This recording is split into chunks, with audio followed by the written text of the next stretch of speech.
कल ब्रेक का दिवस है और उसके बाद 12 से 17 को अंतिम चरण होगा। नंदुरबार से शुरू होगा 12 तारीख दोपहर को और 17 तारीख को मुंबई में एक महा रैली होने वाला है। इंडिया गठबंधन, जनबंधन के सभी पार्टियां मौजूद होंगी। भारत जोड़ो न्याय यात्रा 14 जनवरी को शुरू हुआ था मणिपुर से और पहले दिन से राहुल जी कहकर आ रहे हैं कि इसके 5 स्तंभ हैं: नारी न्याय, युवा न्याय, किसान न्याय, श्रमिक न्याय और हिस्सेदारी न्याय।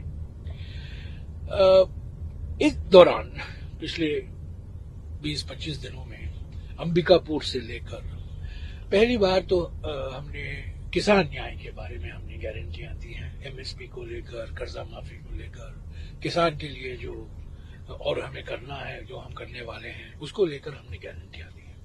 उसके बाद राहुल जी बार बार हिस्सेदारी न्याय की बात करते हैं, जिसके लिए पहला कदम जाति जनगणना, जाति गिनती और उसके साथ जो देश की संपत्तियां हैं उसके मालिक कौन है, क्या डिस्ट्रीब्यूशन है, विकास का कीमत कौन चुकाता है और विकास का फायदा किसको मिलता है। तो ये 2 सर्वे हैं। 4 दिन पहले बांसवाड़ा में कांग्रेस अध्यक्ष और राहुल जी ने युवा न्याय को लेकर 5 सूत्री युवा न्याय का कार्यक्रम की घोषणा की है। 13 तारीख को धूले में मैं उम्मीद करता हूं कि कांग्रेस अध्यक्ष और राहुल जी महिला न्याय को लेकर जो हमारी 4-5 गारंटियां हैं उसकी भी घोषणा करेंगे और मुंबई में श्रमिक न्याय के बारे में भी घोषणा होगा। तो कुल मिलाकर जो हमारे 5 न्याय हैं, जो भारत जोड़ो न्याय यात्रा के पीछे जो सोच था, ये जो 5 न्याय हैं, इसके लिए इस चुनाव के संदर्भ में हमने जो गारंटियां दी हैं, मैं समझता हूं उस हद तक हम सफल हुए हैं। अभी जनता को, हमारे कार्यकर्ताओं को तक जानकारी पहुंचानी है और कार्यकर्ता के द्वारा हम जनता के बीच में हमें ये संदेशा पहुंचाना है।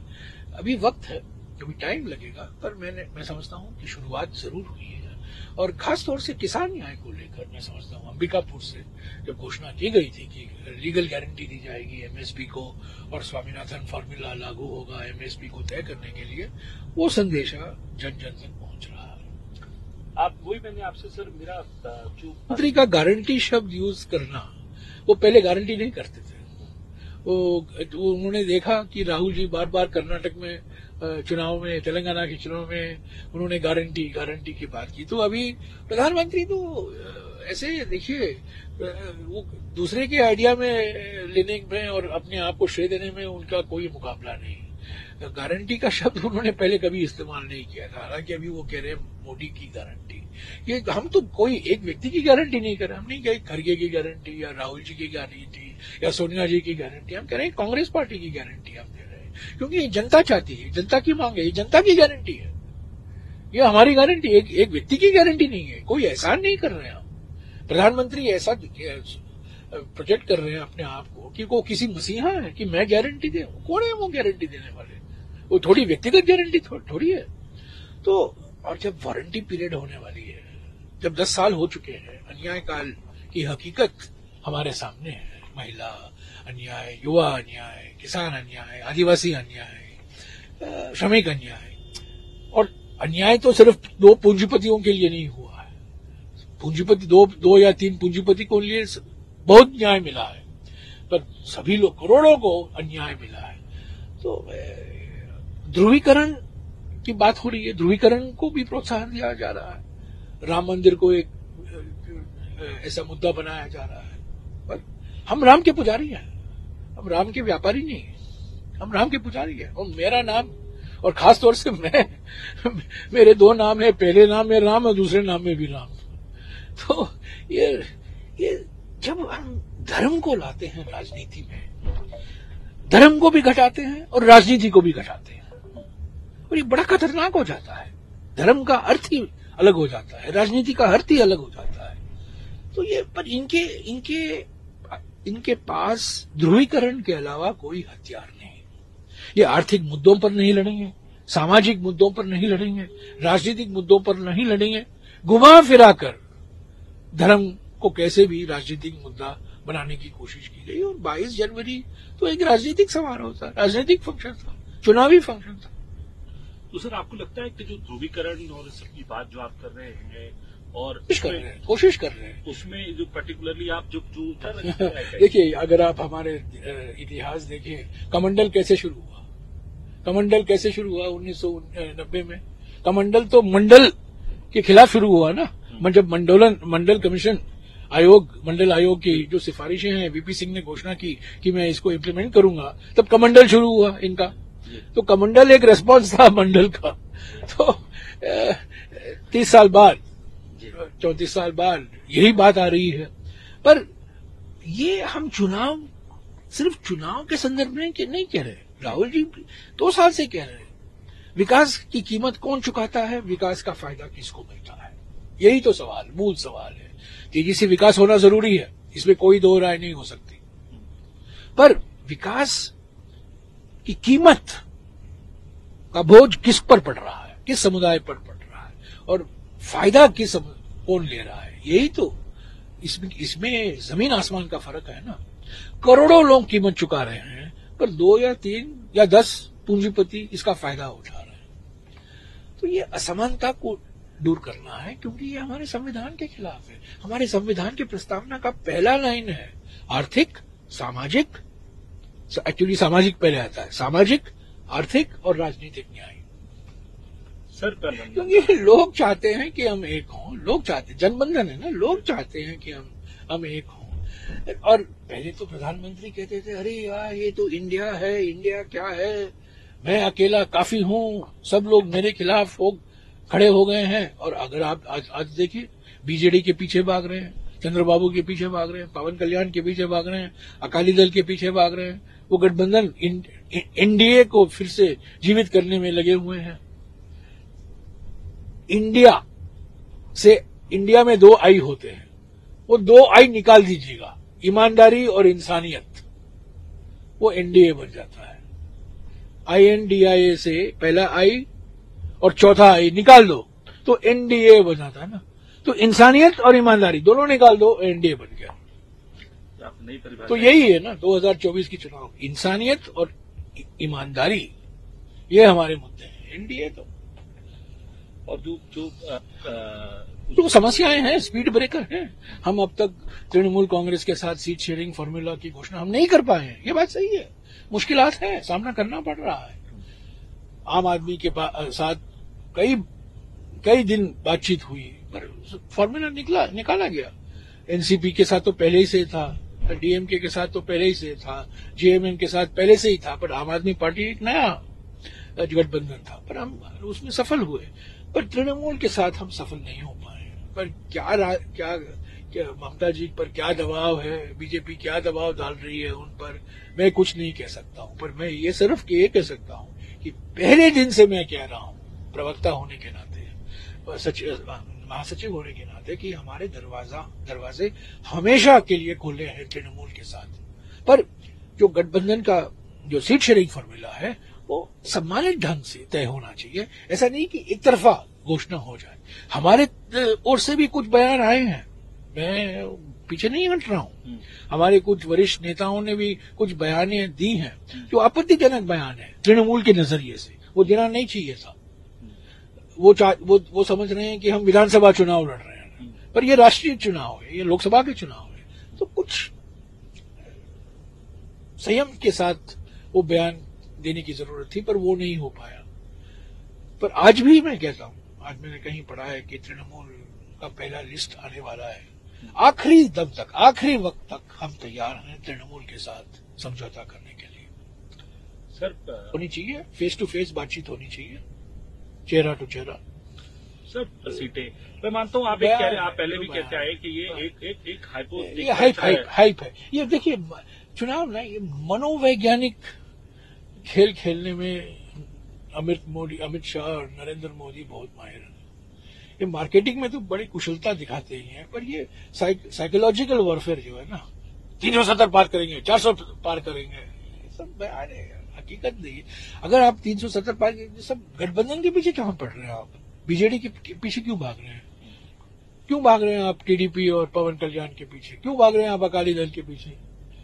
तो आप इंडिया गठबंधन को कमजोर करने में लगे हुए थे, आपने पलटी करवा दिया नीतीश कुमार से। आरएलडी को भी पलटी करवा दिया। तो ये सब मैं आंकड़े में नहीं जाऊंगा, पर मैं यही कहूंगा,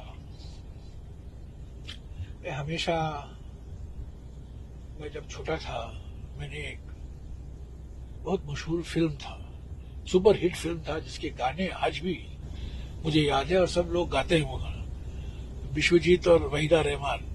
20 साल बाद 2003 में क्या हुआ, दिसंबर के महीने में हम छत्तीसगढ़ बुरी तरीके से हारे, हम मध्य प्रदेश बुरी तरीके से हारे, राजस्थान बुरी तरीके से हारे, सिर्फ दिल्ली जीत पाए और हमारा मनोबल बहुत नीचे गिर गया था। मुझे आज भी याद है, हमारे सब बड़े बड़े नेता, मनोबल बहुत नीचे गिर गया था। पर 2004 में हमारी सरकार बनी ना, इंडिया शाइनिंग था और हमारे देश के भीष्म पितामह अटल बिहारी वाजपेयी प्रधानमंत्री थे और लोग कह रहे थे आप इनका मुकाबला नहीं कर सकते, आप छत्तीसगढ़ हारे, राजस्थान हारे, मध्य प्रदेश हारे, जो अभी हुआ है। पर 20 साल बाद वही हमें देखने को मिला। यही 3 राज्य हम बुरी तरीके से नहीं हारे, पर हारे। इससे मैं नहीं भागना चाहता हूँ, वोट शेयर का फर्क इतना नहीं है, पर सरकार तो नहीं बनी हमारी। 3 सरकारें, इनमें से 2 सरकारें हमारी थी। एक्चुअली ऐसा देखा जाए 3 सरकार थी। कमलनाथ की सरकार ज्योतिरादित्य सिंधिया की गद्दारी के कारण वो सरकार गिरी मार्च 2020 में। तो 20 साल बाद ये भी हो सकता है। प्रधानमंत्री को भूलना नहीं चाहिए।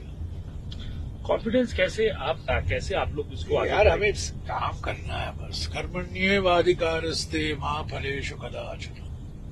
तो करते रहो, हमें करते रहना चाहिए। संगठन को और मजबूत करना है, कार्यकर्ताओं का मनोबल बढ़ाना है। तो होगा, कठिनाइयां हैं, परेशानियां हैं, चुनौतियां हैं। और हमारा अकाउंट फ्रीज किया गया है। करोड़ों रुपया हमारा जो हम इस्तेमाल कर सकते थे, हमें खर्च करना पड़ता है चुनाव के समय। हम खर्च नहीं कर पा रहे हैं क्यों? हमारे पहले नोटबंदी था, अभी अकाउंट बंदी, खाता बंदी हो गया कांग्रेस के खिलाफ। ये कर आतंकवाद है ना, टैक्स टेररिज्म है, कर आतंकवाद है, उसका भी हम सामना कर रहे हैं। तो हमारे नेताओं को भगाकर, वो चुनाव चिन्ह है, बीजेपी एकमात्र पार्टी है जिसकी 2 चुनाव चिन्ह है, एक कमल का फूल और एक दूसरा वॉशिंग मशीन। और वॉशिंग मशीन दिखाते हैं हमारे महाराष्ट्र के कुछ नेता, गुजरात के कुछ नेता, मध्य प्रदेश के कुछ नेता, सब भाग गए हैं। पर ठीक है, जब नेता भागते हैं, कार्यकर्ताओं को नया मौका मिलता है संगठन में। हमारे देश में चुनाव ब्यूटी कॉन्टेस्ट नहीं होते। हमारे देश में पार्टियों के बीच में प्रतियोगिता होती है, पार्टियों के बीच में मुकाबला होता है। पार्टी विचारधारा, पार्टी सिंबल, घोषणा पत्र, पार्टी के कार्यक्रम, पार्टी का प्रचार। और हम क्यों जीते 2004 में? हम क्यों जीते?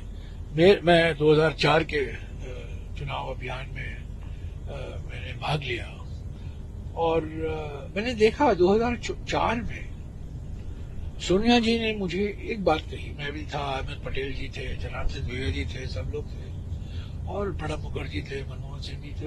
और सोनिया जी ने एक बात कही, वो जो रामविलास पासवान के घर गई मिलने, देश वो राजनीति मौसम परिवर्तन आ गया, जलवायु परिवर्तन।